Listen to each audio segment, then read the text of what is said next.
This is spEarz2DaStreetz.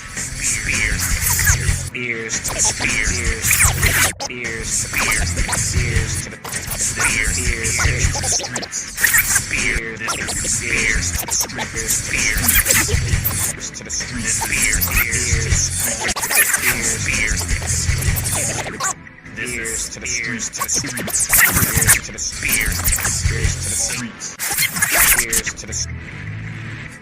This is spEarz2DaStreetz. Get down to the beat, or get beat down in the street. Hyan is an indie legend. My World's name rings bells in Memphis like Jerry Lawler, and they let the AEW faithful know that all of that matters, even though their contest for the tag titles was relegated to 0 hour for this year's Dynasty. Despite the scrappy kip-up My World entered into the match with, the Divine Dominion was determined to treat their challengers like jobbers. They must have not did their homework on the two. Hyan cracked one elbow early on Bane and was in for a world of hurt for the first quarter of the match. Suffering receipt after receipt, Hyan quelled enough tenacity to tap into her experience and ate the onslaught that Cross and Bane had in store for her team. Given World and Hyan's diminutive height, Hyan trying to get a tag off to World was sadistically comical. But when she did, World let loose and turned out to be the shining star of the team, running on full steam, unleashing the best moonsault of the match. There was a solid suicidus somewhere in there too for the faces, as well as World's crazy crossbodies, an unexpected treat from an athlete with her dimensions. And when it came to the Dominion's tandem chokeslam finisher, World countered that and found some way in between that spot and the bell to get off a clutch neck breaker on the champs.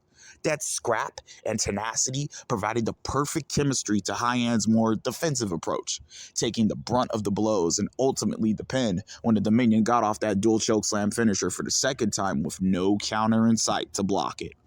There was only so much damage even a vet like Hyan could take. When Cross wasn't kicking, her tilt-a-whirl powerbomb stole the show, while Bane made quick work of whoever wasn't tagged in while Cross was in ring, coming like a boogeyman with a cannonball on the apron and knocking the opposition waiting to be tagged in off from their position on the ring post.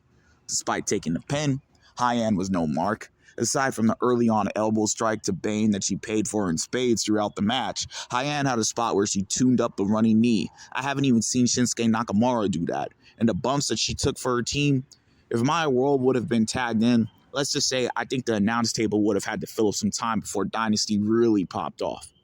This tag title match only worked because Hyan decided to let World get a rub at her expense. Sometimes being a workhorse involves taking the brunt of the blows from the offense. Bane and Cross were not going to let up, nor should they have. They deserve a healthy reign, and their dominant demeanor is an entertaining draw. But that's not enough to get over a match that was billed as a squash. And it would have been, if Hyan would have let ego get in the way in front of that PLE crowd, far larger than what her and World are used to. Despite the heat surrounding the match, the coolest head prevailed, and without that MVP performance from a virtual unknown to the AEW mainstream, Dynasty would have lost out on its only women's championship match of consequence this year. Because while the other women's matches on the card had largely paint-by-the-numbers results, World, Hyan, and the champs seized the spotlight for the tag division, and by the end of Dynasty, that spotlight stayed there, thanks to these women. This is spEarz2DaStreetz.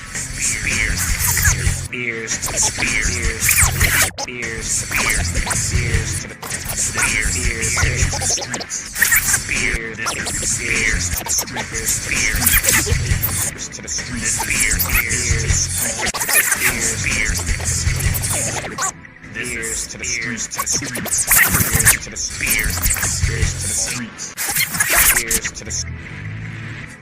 This is spEarz2DaStreetz. Get down to the beat, or get beat down in the street.